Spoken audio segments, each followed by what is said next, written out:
এটার মতো নিকৃষ্ট মানুষ যে বোনকে সম্পদ দেয় না, তার মতো নিকৃষ্ট মানুষ আল্লাহর জমিনে আর কেউ নাই। কি লেগে জানেননি? কি লেগে? মূল কারণ হলো তুমি বেটা পৃথিবীর বাকি সব মানুষের সাথে চাচা, মামা, ফুফা, খালু, জেডা, শালা, দুলাভাই, সমুন্দি, শ্বশুর, শাশুড়ি 14 গোষ্ঠীর লগে সম্পর্ক রাখতেছ জমি ছাড়া। এমনি সম্পর্ক, আইলে ভাত খাবাও, দাবাত দাও, বিরিয়ানি ফাঁকাও, আঁশ, মুরকা, মাছ, তরকারি, চা, বন, ফাঙ্গাস, তেলাপিয়া, মোগলাই ফরোডা সব কিছু জমির ছাড়া এমনি খাওয়াইয়া দাওয়াইয়া চলতেছে। কিন্তু বইনেরে খাওয়াইতে হইলে বইনে জমি সব দিয়ে লাইতে হইব। তো তুই ডাকাত না? কথা বোঝেন না কেন হাবিব ভাই? আমার কথাটা বুঝছেন নি আপনি?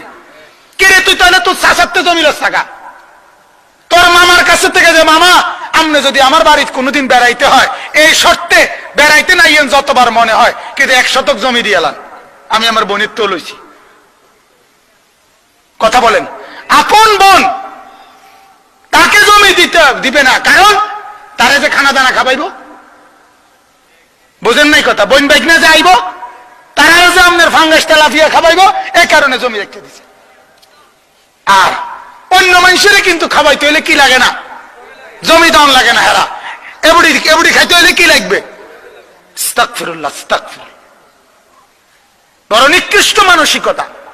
এজন্য আমি বড় গলায় বলছি এই কারণে, আমি আমার বাবার রেখে যাওয়া বসত ভিটা, যেই ভিটার মধ্যে বসত, ওই বসত ভিটাও আলহামদুলিল্লাহ একেবারে 1 সুতা বোনকে, 3 বোনদেরকে হিসাব করে দিছি।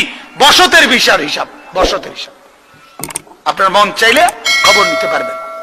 আমার বোনরা 3 জনই জীবিত আছে আলহামদুলিল্লাহ। এই জন্য বড় গলায় কইলাম, এই জন্য সাহস করে বললাম।